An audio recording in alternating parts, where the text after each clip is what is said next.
Muy buenas Yo tardes no desde vi. Perú. A nombre de la Academia Peruana de Derecho, les damos la bienvenida al Congreso Mundial de Derecho Penal Internacional y Europeo en habla hispana. Agradecemos la participación de todos los expositores y la coordinación del doctor Jorge Luis Collantes para llevar a cabo este importante evento. A continuación, daremos inicio a la segunda mesa titulada Cuestiones constitucionales y de derechos humanos en la internacionalización del derecho penal. Agradecemos la participación de los doctores Silvia Mendoza Calderón, Carmen Alastuey Dobón, Harold Bertot Triana, Carles Martínez Mirón y Aranza Navarro. Le cedemos el uso de la palabra a la profesora Aranza Navarro, quien nos hará el honor de moderar el siguiente panel. Adelante, doctora. Buenas tardes, muchas gracias. Bueno, en este panel, como ha señalado el introductor, se tratarán cuatro ponencias por cuatro ilustres ponentes. En primer lugar, hablará la señora Silvia Mendoza Calderón, que es profesora titular de Derecho Penal de la Universidad José Olavide de Sevilla. Buenas tardes, señora Mendoza. Hola, buenas Me, tardes. me disculparán, pero por inconvenientes de última hora se me ha traspapelado su currículum que me remitió. Si puede hacer un breve resumen usted misma, ya sé que no es lo habitual, pero no hay otra Bien, solución. nada, no hay inconveniente. Bien, buenas tardes a todas y a todos. Un placer estar aquí en este Congreso Internacional completamente online de Derecho Europeo, Penal Europeo e Internacional. Mi nombre es Silvia Mendoza Calderón, soy profesora titular de Derecho Penal de la Universidad Pablo de Olavide de Sevilla y en mis líneas de investigación, una de las que más he trabajado desde el año 2008-2009 es precisamente el enfoque de este Congreso, materia de derecho penal europeo, principios de legalidad, principios de justicia universal y conculcación de derechos fundamentales. No creo que tenga que dar ninguna, ninguna cuestión más en relación al currículum y en cualquier forma se le había facilitado a la moderadora, pero lo tienen ustedes habilitado en la página web de mi universidad, la Universidad Pablo de Olavide de Sevilla, en concreto en la dirección de la Dirección General de Posgrado, que es el cargo que actualmente ocupo dentro del equipo de gobierno de mi universidad. Simplemente con poner Dirección General de Posgrado, Universidad Pablo de Olavide, Silvia Mendoza Calderón, pues pueden ustedes encontrar una síntesis del currículum si lo precisaran. Muchas gracias. Estupendo, muchas gracias. Pues si les parece, como vamos con algo de retraso, eh, inicia usted la exposición de su ponencia, el principio del non bis in idem en la Unión Europea y en el derecho internacional. Sí, pero necesitaría que me habilitarais, os lo he comentado, el compartir pantalla, porque en esta pantalla no sale. La de prueba sí estaba, pero en esta no. Está habilitada, doctora. ¿Qué tal? Está habilitada Ahora, la ahora función. sí, Sí, gracias. está habilitada. Gracias, Gracias. Macarena, muchas gracias. Bien, esta es la de la moderadora. En la compartir Ah, pantalla tiene que dejar de disculpe, compartir la moderadora de acuerdo, para que pueda compartir yo. Ahora sí. A ver si perfecto. vamos a ver si me deja compartir pantalla. No, hasta que no cierre No, la porque moderadora no, no es que puedo. no, ya he cerrado. Ahora sí. Ahora sí, Entiendo que sí, gracias. ¿no? Sí, ahora comparto yo. ¿Sí? Muchas gracias. Sí, ¿lo veis? Sí. Bien, estupendo. Bien, pues en el tiempo del que dispongo, seguir las instrucciones de la organización, vamos a hablar sobre el alcance del principio ne bis in idem en derecho penal europeo. Debido a que es un tema pues muy árido y dispongo de muy poco tiempo, pues les he facilitado, les he realizado esta pequeña presentación. En relación a lo que va a ser el orden de mi intervención, en un primer momento hablaremos del alcance de este concepto del principio ne bis in idem en materia de derecho europeo, entendiendo por derecho europeo tanto los principales tratados relativos a la Unión Europea como en materia de, por supuesto, la Corte Europea de Derechos Humanos. Lo cotejaremos y lo contrastaremos con el alcance de dicho principio en derecho penal español para proceder al debate, a la reflexión, que es el objeto de este Congreso. Algunas cuestiones ligadas a su alcance e interpretación por parte del Tribunal de Justicia de la Unión Europea y de la Corte Europea de Derechos Humanos, y en este brevísimo tiempo del que dispongo, pues simplemente lanzarles una serie de reflexiones por si después queremos debatirlas, compartirlas entre los diferentes intervinientes ponentes de esta mesa. Con respecto al alcance general del principio ne bis in idem, que todos conocemos, sabemos que se centra en esa idea de que no puede aplicarse una misma sanción a una misma persona por unos mismos hechos y con un mismo fundamento. Sin embargo, cuando empieza a implementarse el derecho penal europeo, cuando empieza, o mejor dicho, el derecho sancionador a nivel europeo, a nivel de la Unión Europea, pueden surgir una serie de conflictos de jurisdicción, tanto de carácter positivo como de carácter negativo. ¿A qué puede obedecer o puede justificar o motivar este incremento constante de los conflictos de jurisdicción? Pues sobre todo dos factores. Por una parte, la internacionalización de la delincuencia organizada, hasta tal punto que hablamos de delincuencia penal transnacional o de derecho penal transnacional. Y por otra parte, en que cada Estado, conforme a lo que son sus reglas procedimentales de corte nacional, pues pueden tener diferentes criterios de atribución de jurisdicción, y por lo tanto eso va a generar o conflictos de jurisdicción positivo en el que para un mismo hecho, para un mismo sujeto, pues pueden creerse competentes diferentes jurisdicciones, por ejemplo, cuando el hecho delictivo se inicia en un estado y el resultado acaba en otro, cuando el autor pertenece a un estado, es natural de un estado y los hechos delictivos se realizan en otro estado, es decir, pueden confluir criterios de diferentes confluencias de criterios procedimentales de persecución en base a territorialidad, principio personal, principio de justicia universal. Es decir, puede haber diferentes criterios que le atribuyan la jurisdicción al correspondiente órgano nacional. O también conflictos de jurisdicción de corte negativo, que quiere decir que por esas mismas reglas en cascada de las diferentes atribuciones competenciales, pues ninguno realmente se considere competente y entonces nos podamos encontrar con situaciones de conflictos de jurisdicción negativos. En relación a dónde se recoge el principio ne bis in idem, pues nos encontramos con que verán que tenemos el artículo 54 del acervo de Schengen, que es el que recoge realmente esta interpretación, esta definición del principio ne bis in idem. En la diapositiva tienen ustedes recogido todo el bagaje y la cronología normativa, pero en concreto en el artículo 54 lo que viene a referir es lo siguiente. Nos podemos encontrar que no se puede conculcar en ne bis in idem, puesto que una persona que haya sido juzgada por sentencia firme por una parte contratante no podrá ser perseguida por los mismos hechos por otra parte contratante, siempre que en caso de condena se haya ejecutado sanción, se esté ejecutando o no pueda ejecutarse según la legislación de la parte contratante donde haya tenido lugar la condena. Es decir, la base del principio ne bis in idem. No, como pueden ustedes apreciar, no es solamente este triple, digamos, estos triples elementos de mismo sujeto, mismos hechos, mismos fundamentos, sino que también en este artículo 54 se condensa, se contempla lo que en los ordenamientos jurídicos nacionales se suele llamar el principio de cosa juzgada, la importancia del valor de cosa juzgada. Si seguimos avanzando, no sé, ahora, bien, si seguimos avanzando, la Carta de Derechos Fundamentales de la Unión Europea también la tienen ustedes recogidos en el artículo 50. En el artículo 49, la Carta de Derechos Fundamentales de la Unión Europea de 7 de diciembre de 2000 establece en ese artículo 49 la base del principio de legalidad y de proporcionalidad de los delitos y de las penas. Que todos conocemos, nadie puede ser condenado por una acción u omisión que en el momento de ser cometida no constituye infracción según el derecho interno, el derecho internacional, es la base del principio de legalidad.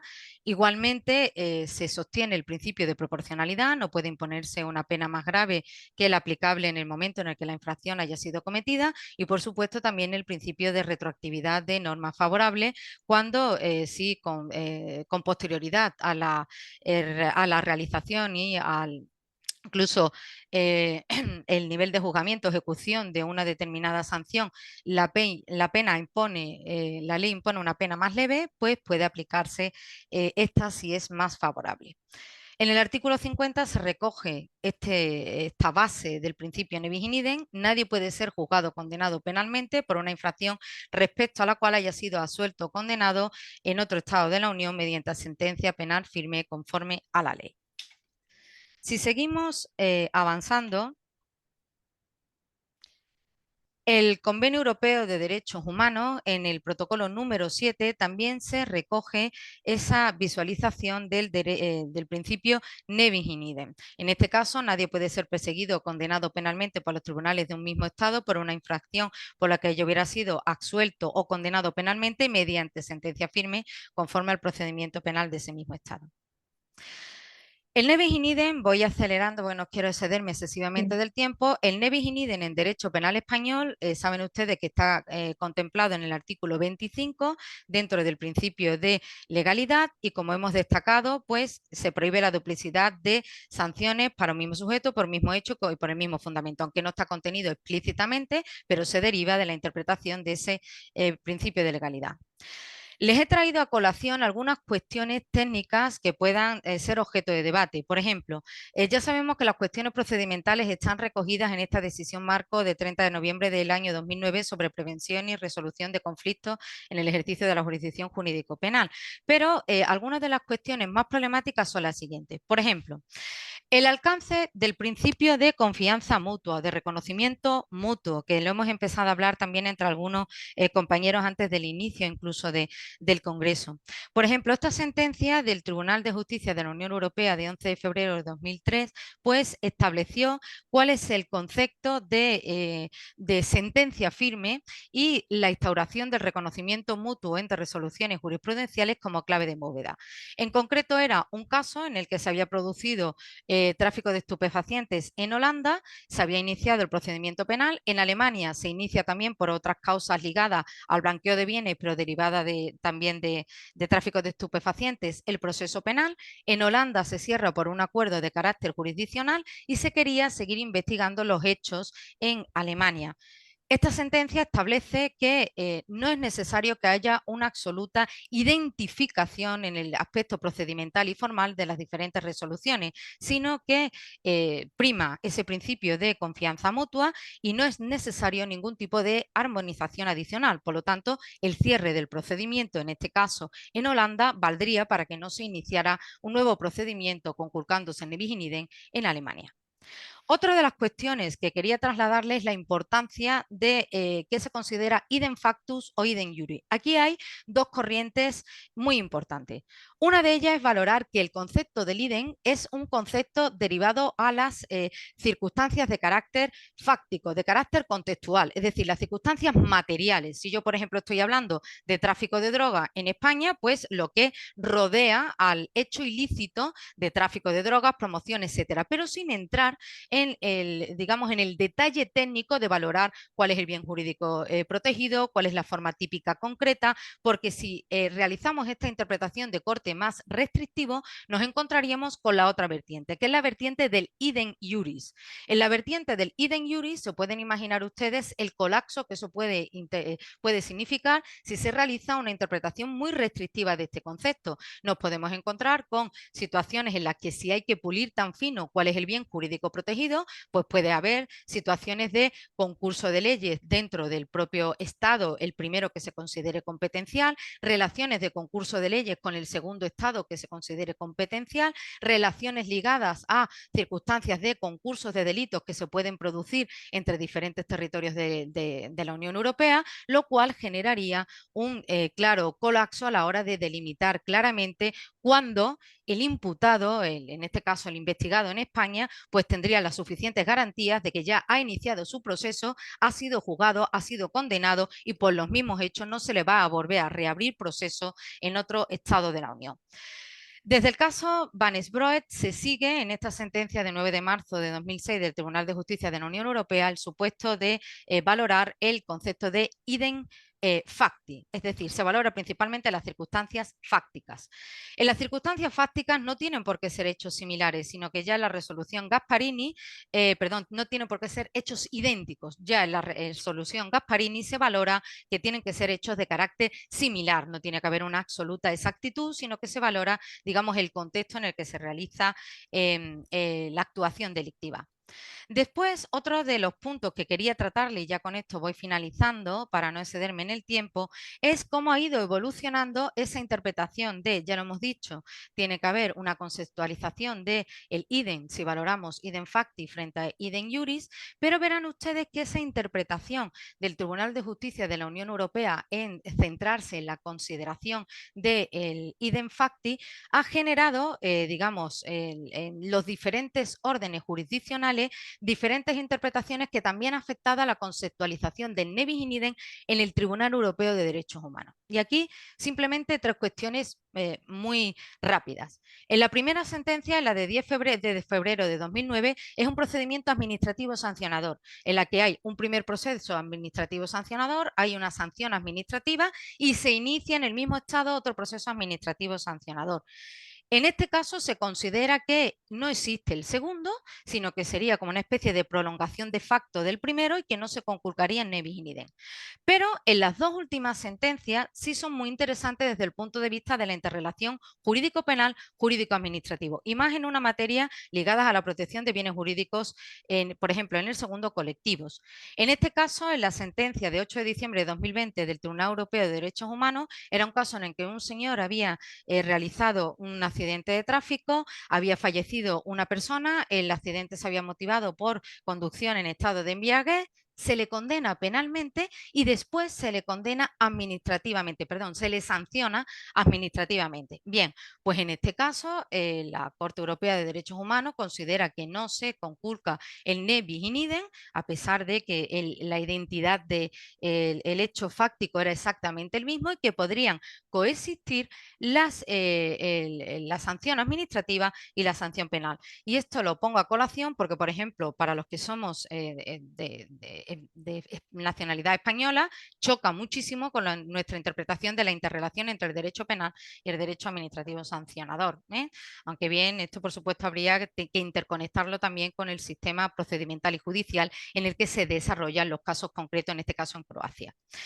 Y finalmente, esta sentencia de 14 de enero de 2021 es en un tema en el que la multa administrativa se considera de carácter irrisorio, era un insulto dentro de una incidencia de delito de odio y se considera que la sanción administrativa era tan ínfima, eran 40 euros, que se consideraba de nuevo inexistente. Es decir, no se valora el idem facti, los hechos que se habían producido motivados por ese mismo incidente de odio, sino que se considera, a pesar de existir la sanción administrativa, que puede reabrirse un procedimiento penal, en este caso por delito de odio, de nuevo dentro del sistema procedimental croata.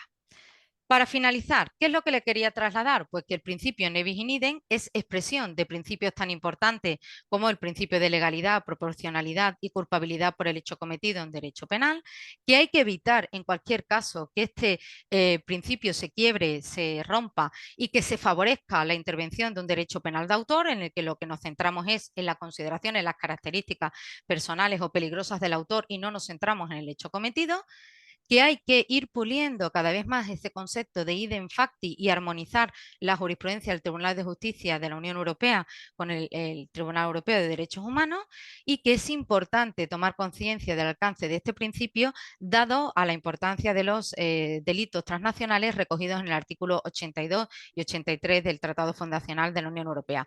Por mi parte no me quiero extender más y lamento si me he excedido del tiempo del que disponía. Muchas gracias. Muchísimas gracias, señora Mendoza. Desde luego ha sido una exposición muy precisa y muy clara.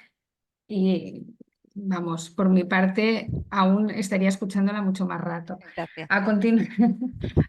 Se plantean muchísimos interrogantes a la luz de lo que ha manifestado. A continuación tiene el turno la señora Carmen Alastuey y Dobón, que si me permiten, también resumiré por cuestiones de tiempo un extenso currículum que es profesora titular de Derecho Penal en la Universidad de Zaragoza, doctorada con la calificación más alta, precisamente también en cuestiones de reparación penal, en el sistema de consecuencias jurídicas, y bueno, es miembro de la Escuela Científica del profesor Cerezo Mir, lo cual ya es muy significativo, y bueno, es un currículum desde luego interesantísimo.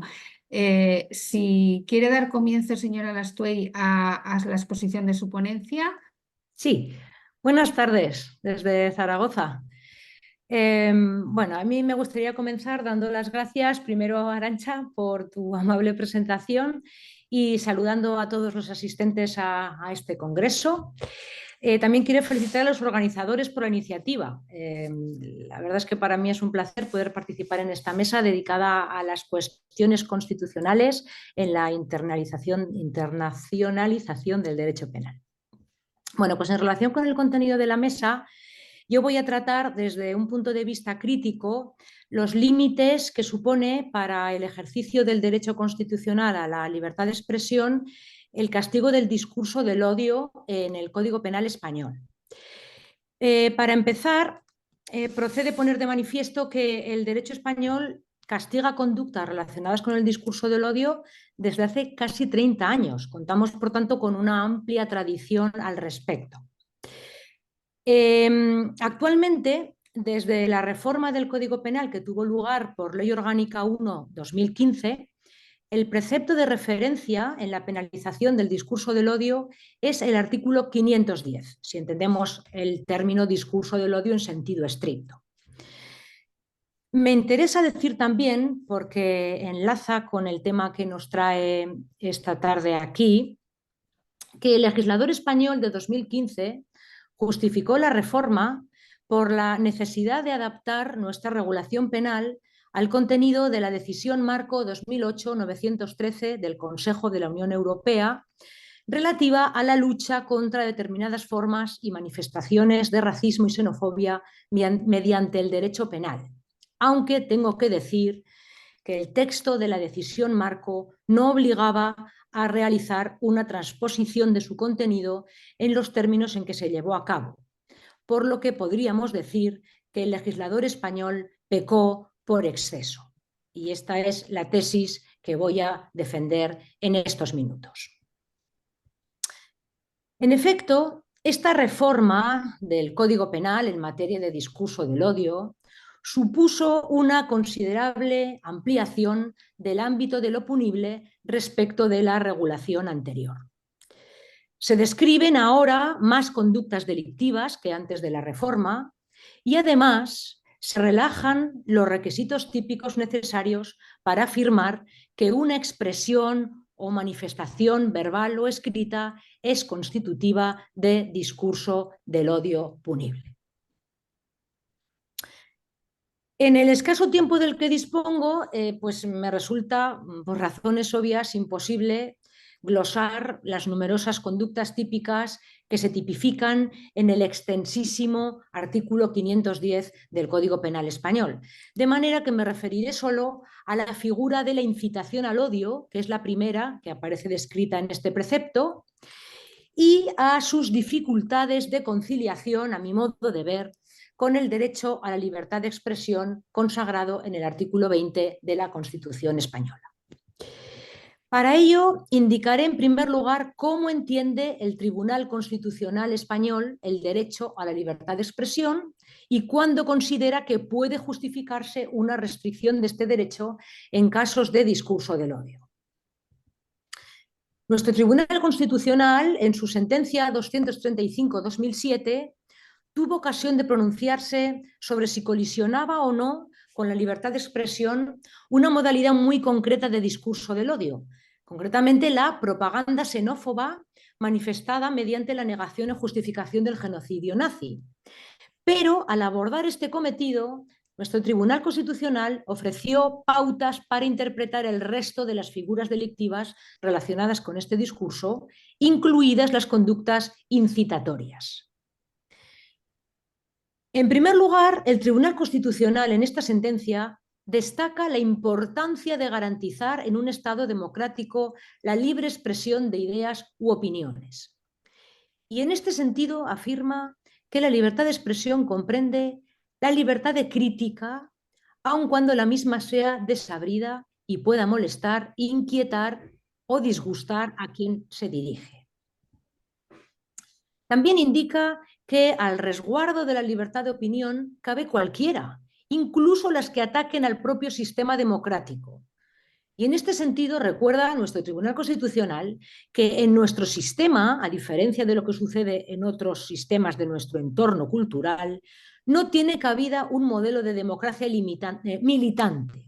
Esto es, un modelo en el que se imponga no ya el respeto, sino la adhesión positiva al ordenamiento y, en primer lugar, a la Constitución. Ahora bien, señala nuestro Tribunal Constitucional, la libertad de expresión no es un derecho absoluto y, por tanto, cuando se vean afectados otros derechos o bienes de relevancia constitucional, es preciso realizar una ponderación.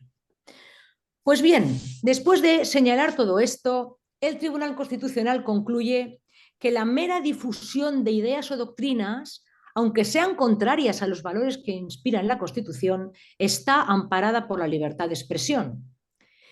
Y también indica, en cuanto a las conductas de incitación, que éstas dejarían de estar amparadas por la libertad de expresión solo cuando supongan una provocación directa a la discriminación, al odio y a la violencia. Pues bien,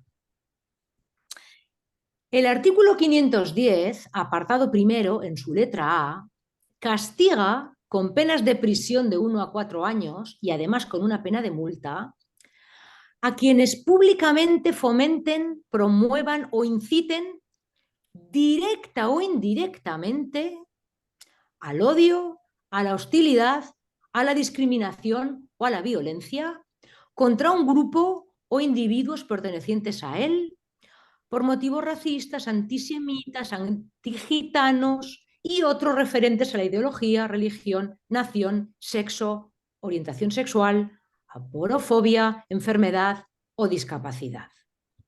Por tanto, como puede apreciarse, en este precepto se consideran delito no solo las incitaciones directas, como decía la sentencia del Tribunal Constitucional, sino también las incitaciones indirectas a la discriminación y a la violencia.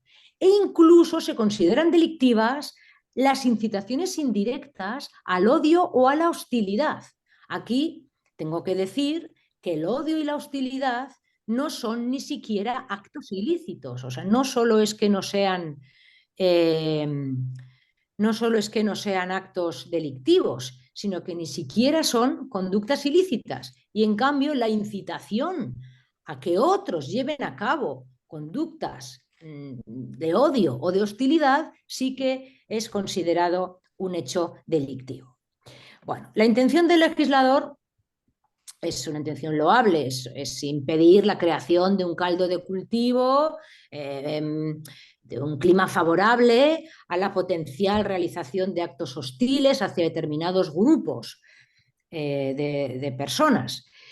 El problema que plantea esta regulación es que es muy difícil distinguir una incitación implícita al odio de la mera difusión de ideas o doctrinas, que el Tribunal Constitucional ha considerado amparada por la libertad de expresión.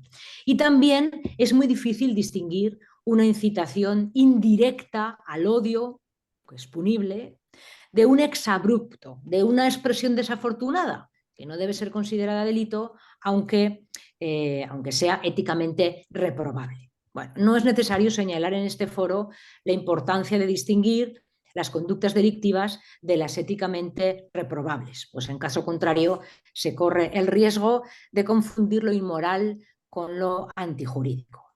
En definitiva, entiendo que el castigo de algunas de las conductas que se describen en este precepto puede suponer una injerencia inaceptable en el derecho constitucional a la libertad de expresión y además entiendo que en algunos casos se conculcan principios fundamentales del derecho penal, particularmente el principio de intervención mínima. Bueno, yo no sé, porque he intentado mirar el reloj cuando he empezado a hablar. Bueno, lo digo porque si luego tengo... en cuanto al tiempo, vamos fatal. Vamos porque fatal. las pautas que se me habían dado ya hemos Ya no se cumplen. empezado Bueno, yo lo a digo porque cumplirlas. puedo dejar, bueno, yo creo que Para, para conjurar todos estos riesgos del eje LATA es preciso realizar una interpretación restrictiva del tenor literal del artículo 510.1a, pero si os parece, pues dejo estas cuestiones para, si tengo tiempo, para después, si hay para algo una de... posterior ampliación a raíz de Exacto, para preguntas, posterior ¿no? ampliación, y como veo que efectivamente, como Sí, dices, porque es vamos fatal de tiempo, pues me callo fatal. ya para no restarles tiempo al resto de los ponentes, ¿de acuerdo? Pues nada, Muchísimas gracias, nada señora más, muchas Lastoy. gracias por la atención. Muchas gracias. Pues doy paso al siguiente ponente, al señor Carlos Martínez Mirón, que és advocat, professor associat de Dret Penal de la Universitat de Barcelona i que en principi tractarà el cumplimiento de la pena privativa de libertad de un europeo dictada por un país miembro en otro país miembro. Señor Martínez, buenas tardes. Buenas tardes, Arantxa. Buenas tardes a todo el mundo. Muchas gracias por tu presentación, muchas gracias también a la organización y felicitarlos por la buena idea que han tenido en organizar este congreso. Como decía Arantxa, lo que les voy a hablar en los próximos minutos, en los próximos 6 minutos, es la posibilidad de cumplimiento de una sentencia dictada en un país de la Unión Europea en otro centro penitenciario de otro país de la Unión Europea. En los últimos años, como abogado, cada vez me encuentro más personas que han sido condenadas por un tribunal español y piden cumplir la condena en otro país de la Unión Europea, en su lugar de origen. Esto es debido a la gran movilidad que ya desde hace 20, 30 años impera en todo el mundo y sobre todo también por a nivel de la Unión Europea, la libre circulación que tenemos todos los ciudadanos europeos. Entonces, cada vez más, como les decía, clientes que han sido condenados en la mayor parte de casos, por mi experiencia personal en delito contra la salud pública, piden la posibilidad de cumplir la pena en su país de origen, en Italia, en Francia, en Portugal.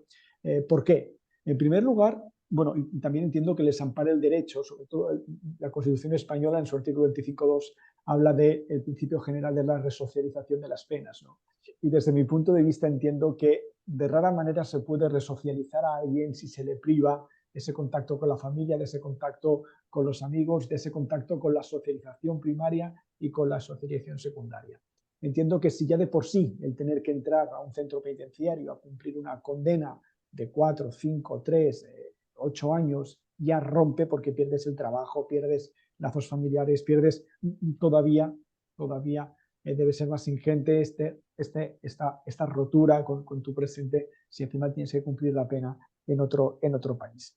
Como decía, el artículo 25.2 reconoce el derecho, el norte orientador de resocialización en el cumplimiento de las penas, y uno de los factores que en los últimos años ha tenido posibilidad de pronunciarse el Tribunal Europeo de Derechos Humanos es sobre el derecho de las personas a cumplir la pena de prisión en su lugar de origen, ¿no? en el lugar donde tienen el núcleo socializador.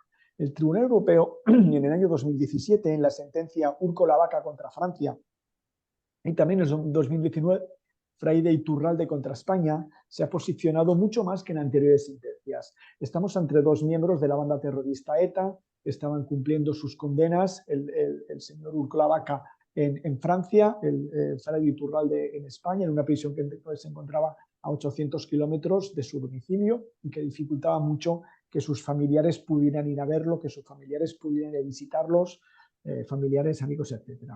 Entonces aquí el Tribunal Europeo de Derechos Humanos se posiciona manifestando abiertamente la necesidad de poder cumplir la pena cerca del domicilio familiar, digámoslo así. Sin embargo, en España está desde los años 90 existe un principio de dispersión de presos vinculados a grupos terroristas, ¿no? ETA, Grapo, etc. Entonces, el Tribunal Europeo de Derechos Humanos, después de que habla de la necesidad de cumplir las penas en un centro penitenciario cerca al domicilio del condenado, expone esta especialidad de España y tumba las dos sentencias, ¿no? Sin embargo, el Tribunal Constitucional, también nuestro Tribunal Constitucional, en el auto 40/2017, sí que indica que sería siempre recomendable que el recluso, pudiera cumplir la pena cerca del domicilio familiar para no violar tanto el artículo 8 del Convenio Europeo de Derechos Humanos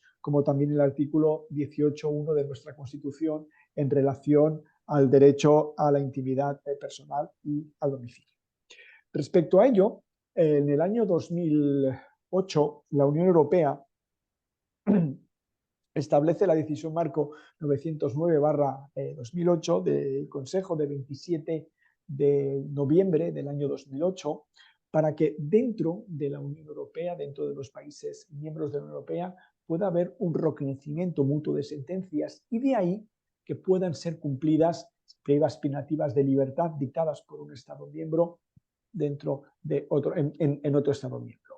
Aparece un tercer escenario, porque hasta ese momento España, por ejemplo, tenía el convenio de Estrasburgo, había firmado el convenio de Estrasburgo en el año 83, después también tenía tratados bilaterales entre diferentes países de reconocimiento mutuo. Sin embargo, la decisión marco de la Unión Europea lo que obligaba es a España a aplicar una ley.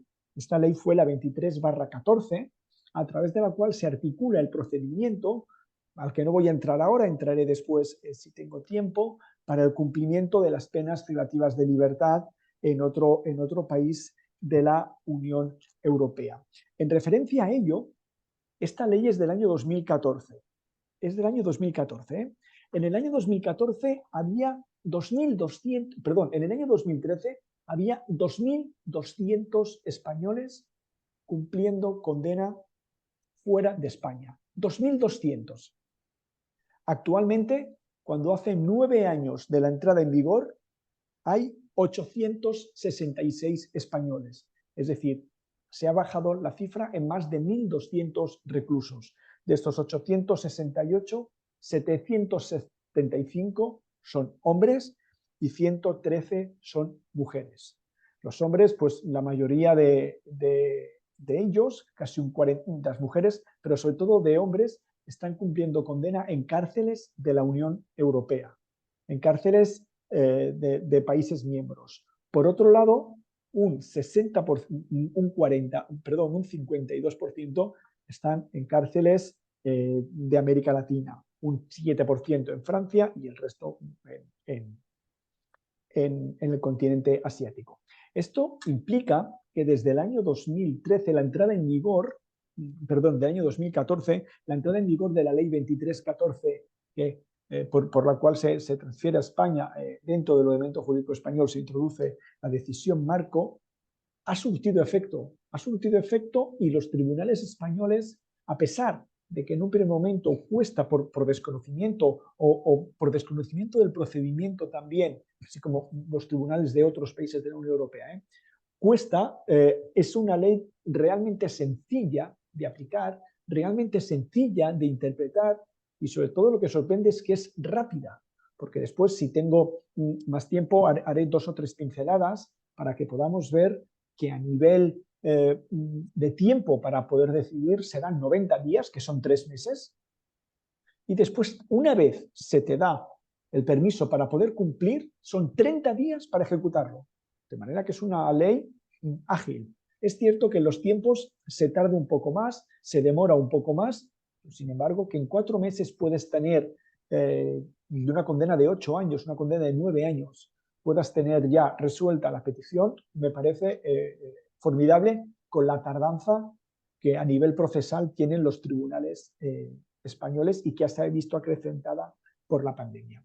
En concreto, un señor me decía, les explico el caso brevemente, un señor italiano con una familia, casado, se divorcia, conoce a una señora brasileña, se va a vivir a Brasil y en Brasil le proponen traer 5 kilos, 6 kilos de cocaína a España en una silla de ruedas y en un yeso, Sí. ¿no? El señor, ¿sí? Señor Martínez, si me disculpa, me sabe fatal interrumpirle, pero si entramos en casos concretos, el último ponente no va a Rápidamente, disponer de tiempo. es para explicar rápidamente cómo se solucionó el tema. El señor me De decía acuerdo. que él quería ir a vivir, que él quería cumplir una condena. Al final, pues se buscó un pacto con fiscalía porque los hechos eran bastante claros. Lo que él me decía es que, claro, me van a dar los primeros permisos a la cuarta parte. Sin embargo, si no tengo arraigo, no me van a dejar nunca salir de permiso. El no poder salir de permiso me va a perjudicar a la hora de acceder al tercer grado.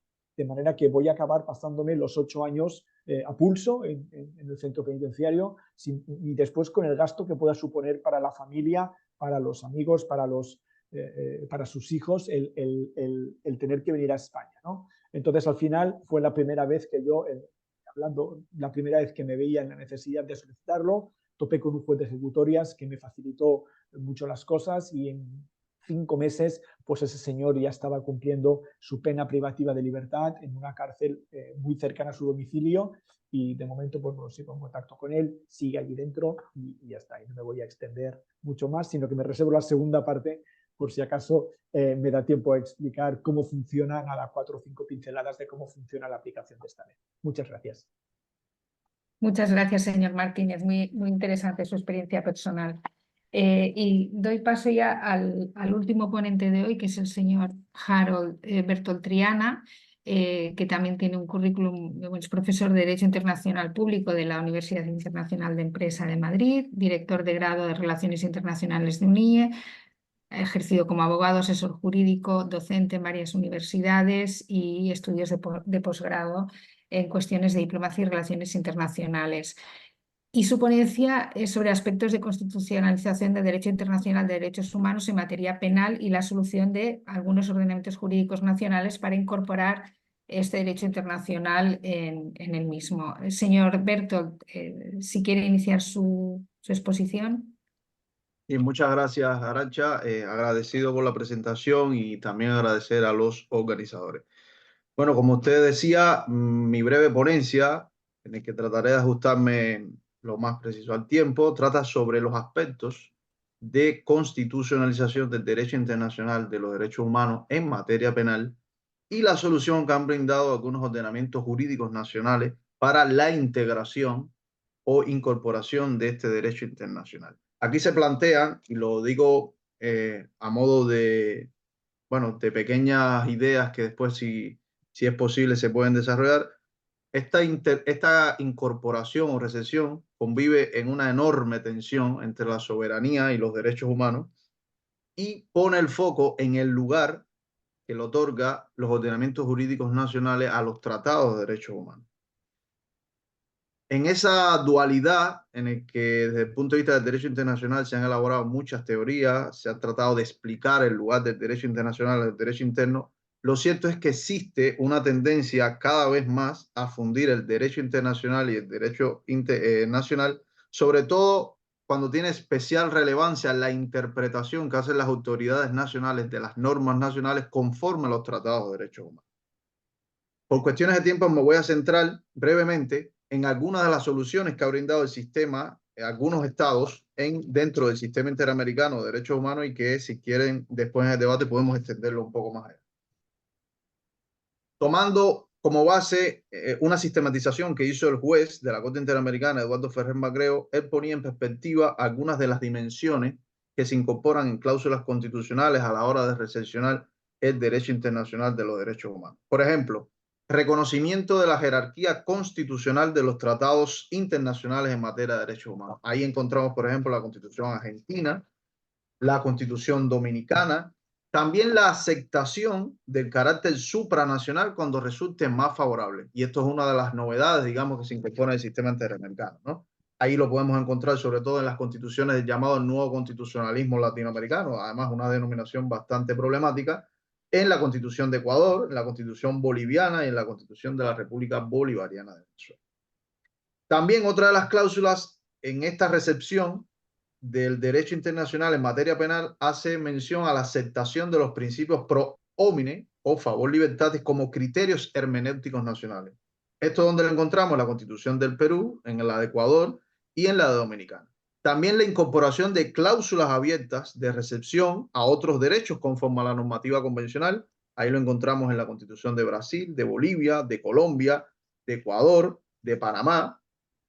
y cláusulas constitucionales para incorporar los derechos y libertades conforme a los instrumentos internacionales en materia de derechos humanos. También es una de las modalidades que se han incorporado. Esta la encontramos, por ejemplo, en la Constitución de Bolivia, de Colombia y de Haití. La idea, ¿cuál es? Bueno, que se advierte en el sistema interamericano una tendencia cada vez más a fundir el derecho internacional y el derecho nacional, a través de la incorporación de cláusulas constitucionales que sobre todo tienen un impacto en materia de interpretación. Es decir, a la hora de interpretar la normativa nacional se auxilia de la interpretación que se hace de los tratados de derechos humanos, ya sea por los órganos encargados de su interpretación o aplicación, o también por las autoridades nacionales cuando sean competentes para ello. Son algunas pinceladas, trato de ajustarme lo más al tiempo, la preparé de esta manera, y si surge alguna cuestión más referida a otros ordenamientos jurídicos o tendencias también en el ámbito europeo, podemos abordarlo en la discusión. Muchas gracias, Arantxa. Muchas gracias, señor Bertot. Ha sido muy conciso, pero muy interesante también. No sé si hay algún participante que tenga alguna cuestión que plantear en el tiempo que nos queda, porque a mí se me han ocurrido varias. Bueno, pues por ejemplo, al hilo de la intervención del señor Bertot, señora Mendoza, ¿usted qué considera, qué diferenciación encuentra la vertiente latinoamericana en cuanto qué diferencia se encuentra en cuanto al sistema europeo? No sé si me he expresado bien la pregunta. El sistema jerárquico que plantean las constituciones latinoamericanas, Supongo que se refiere a la incidencia del principio de legalidad en derecho penal europeo. Creo que es el central de la pregunta. Sí, Bien. sí. Bien, disculpad si es que se apagan un poco las luces. Bien, vamos a ver, pues me parece muy interesante la pregunta al hilo de lo que ha ido comentando el último ponente. De hecho, es una de las cuestiones más debatidas no ya en derecho penal europeo, sino en derecho penal internacional. Por ejemplo, aunque no es sede de lo que estamos analizando, pero por ejemplo, en materia de crímenes de lesa humanidad en España, aunque eso es derecho penal internacional puro y duro, pues no derecho penal europeo, teníamos, por ejemplo, la duda de si la costumbre podía crear derecho penal. Estoy pensando en el famoso caso El Chilingo, en el que había, digamos, una diferencia de interpretación jurisprudencial entre lo sostenido por la Audiencia Nacional, que mantenía que la costumbre internacional sí podía crear derecho penal internacional, y el Tribunal Supremo, que mantenía esa línea de que tenía que ser los tratados implementados a través del principio de legalidad, y entonces tenía que ser, digamos, en esa transposición de la normativa interna, no solamente valorar la costumbre a pesar de que en derecho internacional se considera como derecho erga omnes. Pero en lo que yo creo que quería que centráramos la cuestión era en materia de si existe, por ejemplo, un principio de legalidad a nivel de derecho penal europeo. Recordemos que la Unión Europea no puede como tal crear una ley penal, tiene una serie de principios de armonización a través de directivas, pero evidentemente el derecho penal es un derecho penal, por ejemplo, en el caso de España depende del nacimiento a través de ley orgánica, por lo tanto, el que nos planteáramos otra fuente de derecho penal nacional diferente a la ley, en el caso español, pues sería francamente inviable, sin perjuicio, bien es cierto, de esas posibilidades bien de armonización que plantea el Tratado de Funcionamiento de la Unión Europea, o incluso otras posibilidades que se han hablado, recuerdo en materia de salud pública, a través de la creación de determinados elementos normativos típicos, por ejemplo, a través de reglamentos, generando, por ejemplo, un reglamento en torno a la concepción de drogas emergentes, etcétera, por plantear algunas cuestiones. No sé si he contestado la pregunta. Extensamente muy amable, señora Mendoza. Evidentemente, el funcionamiento es este. No hay ningún interviniente más, ningún asistente que tenga ninguna pregunta. Sí, yo quería, se puede preguntar entre Por nosotros, supuesto. ¿no? Es Sí, yo más sí quería interesante. preguntar, a mí me han interesado, por supuesto, todas las intervenciones del resto de los ponentes, pero mi pregunta va dirigida a Carles. Es que quería saber, por tu experiencia profesional, cómo se compatibilizan los mecanismos o los instrumentos de cooperación internacional interesantísimos, que me encantan, además, a los que has aludido, con la regulación actual de la expulsión de los extranjeros. No sé si te has encontrado algún supuesto en el que, bueno, ¿aquí qué hacemos? ¿Le mandamos a cumplir la pena a su país de origen o directamente se le expulsa? Porque es que ahora la expulsión tiene un ámbito subjetivo amplísimo que abarca también a los nacionales de estados de la Unión Europea, que no son, en fin, y a residentes legales, en fin, quiero decir que tiene un ámbito de aplicación mucho más amplio del que tenía antes, y entonces me parece a mí que se plantean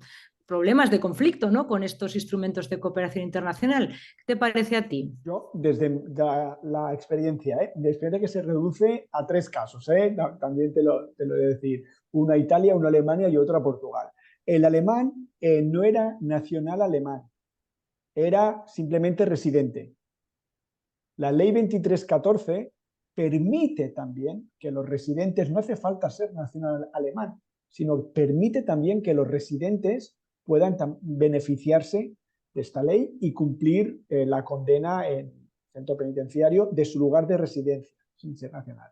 Entonces, aquí, cuando yo pacté con Fiscalía, porque era una condena que se tenía que, perdón, era un caso que se tenía que pactar, porque había poco margen de maniobra, la Fiscalía no solicitó la expulsión porque mi intención era el poder pedir el cumplimiento de esa, aparte eran 4 años y 8 meses, creo que eran, casi 5 años.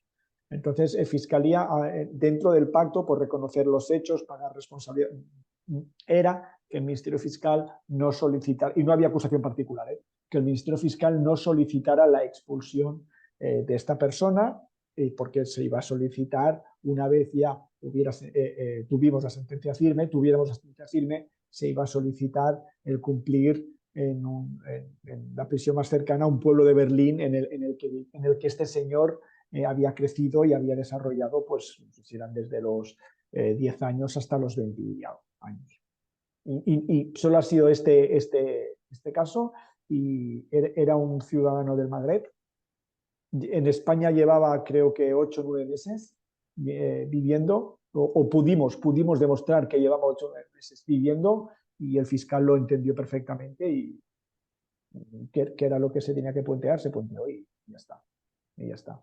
Pero sí que es algo que a mí me ha surgido a veces alguna duda a nivel teórico, a nivel práctico tampoco tengo una muestra como para poder opinar, ¿no? Y hablando con otros compañeros de la Comisión de Derecho Penitenciario, pues desafortunadamente tampoco hay grandes casos, y jurisprudencia hay poquísima, porque jurisprudencia sí que es cierto que hay alguna sentencia, pero sobre todo en relación a si se tiene que aplicar los años de prisión tal como vienen desde fuera, o se pueden vehicular con los delitos, con los marcos penológicos actuales, ¿no? Pero bueno, mi experiencia, Carmen, es esta, no he tenido en un solo caso hablando con el Ministerio Fiscal y no ha habido ningún problema. Muy bien, gracias. Bueno, muy interesante. Yo pienso, sin tener ninguna experiencia al respecto, que supongo que se valorarán las circunstancias de cada caso concreto. Habrá supuestos en que la residencia implicará una condición para el ejercicio, para la ejecución de la pena similar al ser nacional de un determinado país, que es lo que se valoró en el supuesto que has explicado, ¿no, Carlas?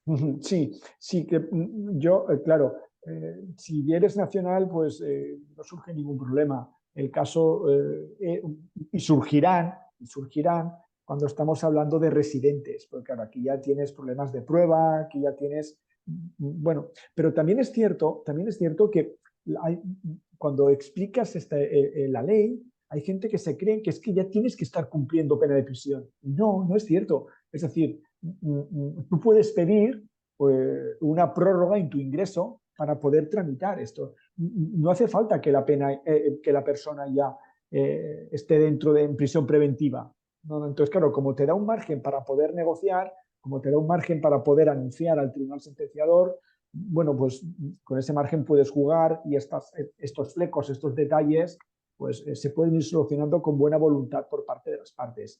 Y lo que hace también el que no haya un conocimiento muy extenso por parte de los juzgados de lo penal de ejecutorias o por los tribunales de ejecutorias en general, digo porque aquí en Barcelona tenemos juzgados de ejecutorias, pues bueno, pues permite también el ir leyendo la ley, sí que hay varios...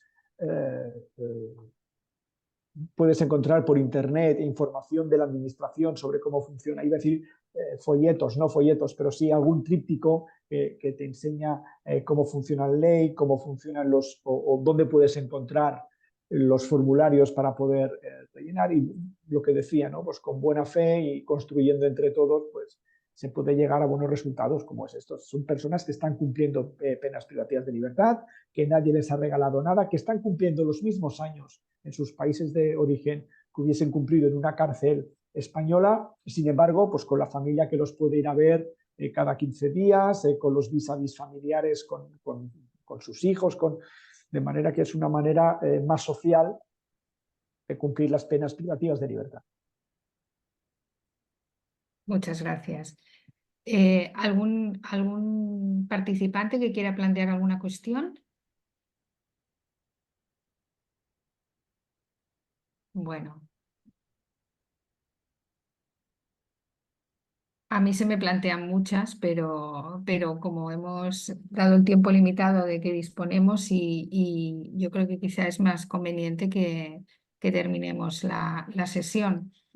Aunque, por ejemplo, Carlas, tú que has comentado antes los supuestos de el principio de dispersión aplicado a los presos de ETA, que entiendo que ya no continúa vigente con la misma extensión, pero entiendo que responde a la necesidad de defensa territorial con criterios políticos respecto a la aplicación de la norma legislativa. Incide un poco en la separación de poderes. Bueno, Es por plantear alguna cuestión. el tema de la dispersión, queda fuera de este panel, ¿no? Pero sí que es cierto que a partir de los 90, cuando empieza la dispersión por el fracaso de unas conversaciones entre un grupo terrorista y un gobierno democrático, pues en varias ocasiones hemos tenido oportunidad de leer sentencias tanto del Constitucional como del Tribunal de Derechos Humanos que avalan la dispersión. Para evitar, pues bueno, desde procesos de radicalización hasta poder separar a aquellos que quieren dejar la línea más dura de la organización frente a aquellos que no la quieren dejar, diferentes interpretaciones. Lo que pasa es que sigue siendo la misma, es decir, sí que hay una vía, la vía Nanclares, para aquellos reclusos que quieran abandonar o que decidan, ¿no? Abandonar la banda terrorista. Sin embargo, la dispersión sigue estando. Sí que parece ser que se ha suavizado en los últimos años, pero bueno, sigue ahí. Latente. ¿Alguna cuestión más que se quiera plantear?